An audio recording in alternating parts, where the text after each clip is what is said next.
Hi, it's Chris with Implied Music. I'm recording this on Bach's birthday, which is super appropriate because today I want to talk about harmonization and reharmonization. Reharmonization, creating new chordal textures under a existing melody.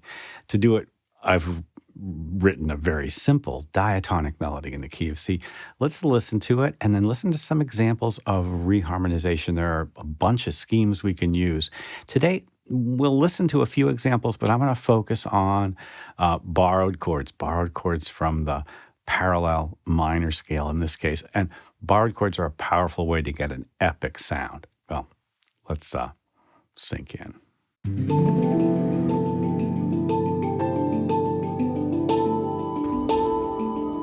Well, here's my humble melody. It's a diatonic melody in the key of C, just a simple little wave-like motion that has a couple of surprising notes in it, but mostly sort of sticks within its own world. And you might recognize a partimento trick, the old-fashioned study of harmony where just a descending scale, harmonizes the melody, suggests chords.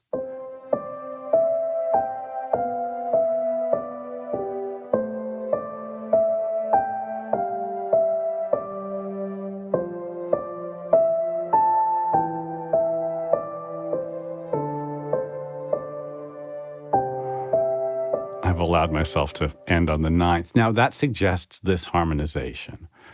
C, G over B, A minor, G, F, E minor, D minor to C.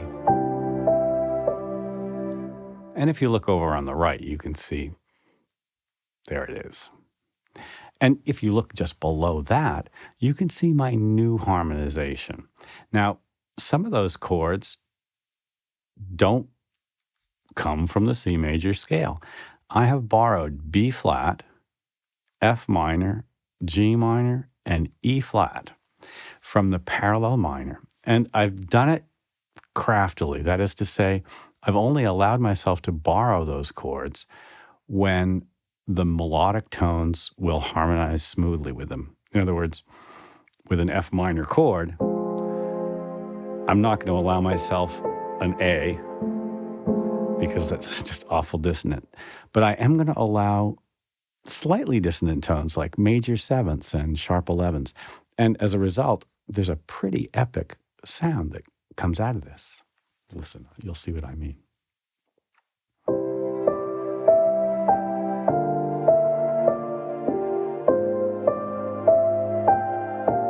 I think really has a more modern sound, more cinematic.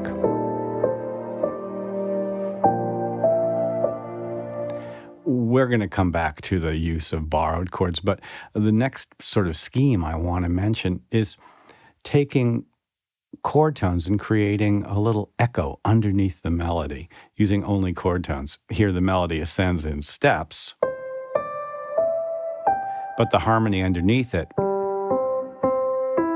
follows the ascent, but only with chord tones. And you get what's called tintinnabulation. Beautiful sound.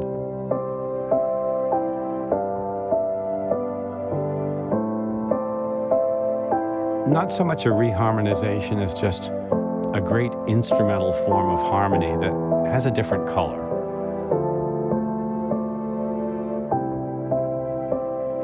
Now, that actually suggests something which is a kind of a reharmonization, and that's to chase the melody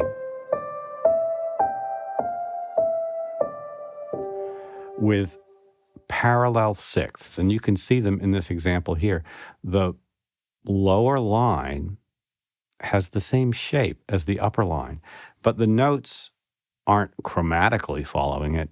It's the lower melody follows in a diatonic sixth.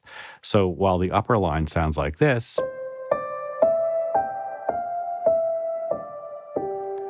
the lower line is more elegant. It's an actual harmony.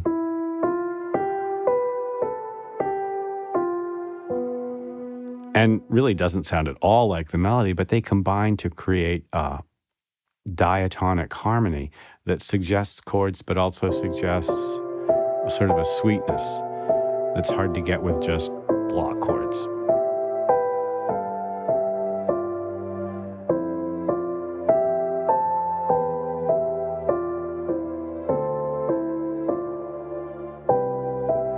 Now, I've done the same thing using my borrowed chord system, and that progression gives me this result.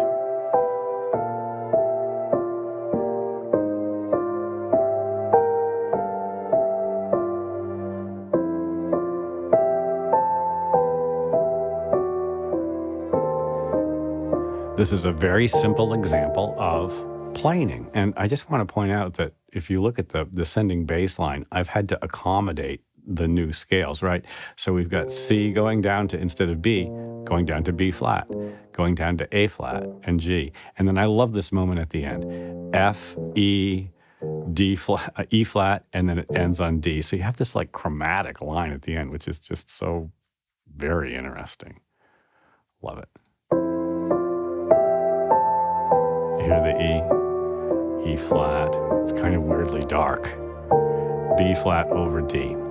Well, parallelisms, coupling in general, and what I guess a lot of people are now calling planing. I was taught the word coupling, and I prefer it because coupling suggests that what we're doing is we're linking the motion of the harmonic lines to the motion of the melody. And here I've done that in a chromatic way. Each of the notes underneath the melody is moving in an exact chromatic duplication of the top note. And the net result is something which can't be analyzed conventionally with, diatonic or functional harmonic language, but rather creates almost like a timbre.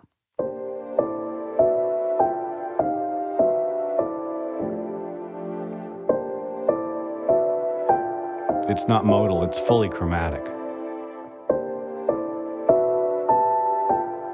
We actually hear this sound in scoring all the time.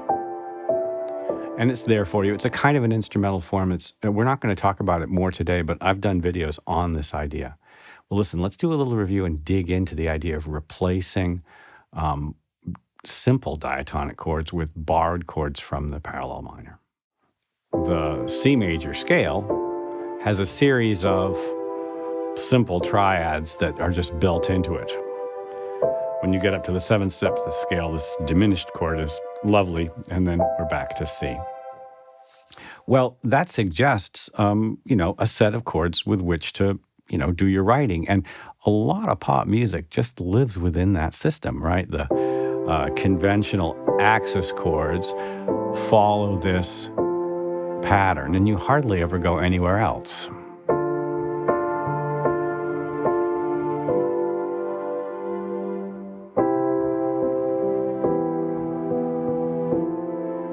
Honestly, you can make a lot of good music with that.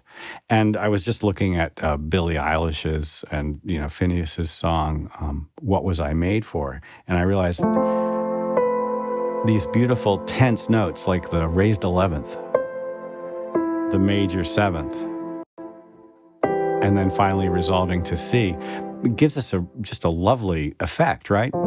These are diatonic chords and diatonic melodic tones, which kind of are still giving us a lot of juice. If you have a simple diatonic melody, like we were talking about Three Blind Mice, then, or the melody that I've written for this example here, which is, again, just a very simple diatonic melody, there are going to be moments where you have, I think of them as passing tones. For instance, if I begin a C chord and I play I'm going to play it down here so it's easier to visualize. That D is, a ninth, and it kind of creates a moment of tension, doesn't it? That's okay. On the way down, the G chord, that's the major, that's the 7th, that's the 13th, and then down to the G. There are always going to be these moments of tension, and they sort of pass through. They are literally called passing tones in a melody. Now, those passing tones can create some interesting tensions, and they're even better when you add borrowed chords because it's just more surprising, and surprise is good, right? I heard Sting saying, if he's not surprised, he's not happy. So here's my melody. And let's do a little survey of how those borrowed chords might sound against it. Now, I can't really play C minor because the E and the F are just awful bad. Could I play D diminished? I might be able to. So here we go.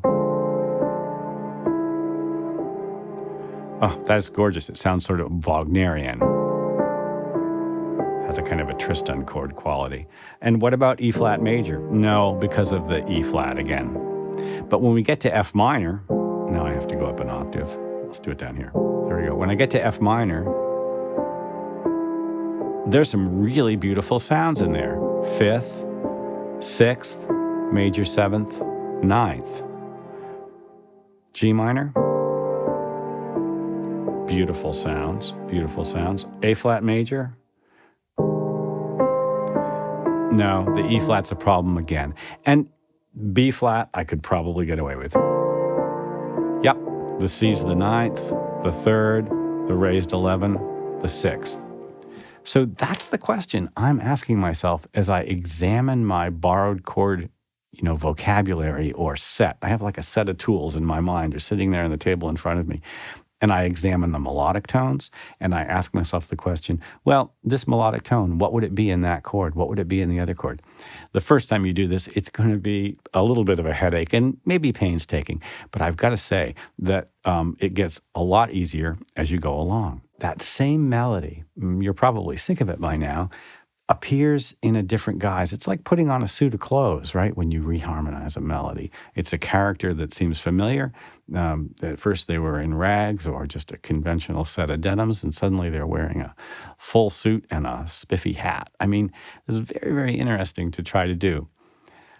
Listen, I think this is kind of enough for now, but keep in mind that we've just been kind of playing a simple melody, one note at a time, and what I call block chords. So block chords look just like this. But of course, that's not the only way to skin the cat. We can oscillate the chord. We could arpeggiate the chord.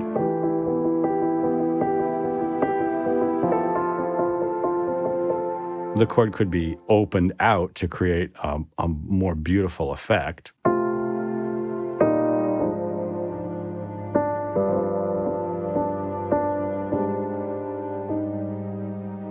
Open voicings instead of closed. And all those things come into play in creating the texture that establishes the reharmonization as the color that you want to use. And if you ever get blocked as you write a fun melody and think, well, I've got 20 seconds of great music here, you can begin to examine your bag of tools, your sort of toolkit of reharmonization, of instrumental form, of orchestration. All those things begin to sort of feed into your creative output and create some sort of arc in the piece that you're working on. Well, I hope this has been useful. Like and subscribe and ding the bell. You'll be notified when I do my videos. Let me know which scheme is the one that interests you the most. I'm curious to know. I'll see you next time.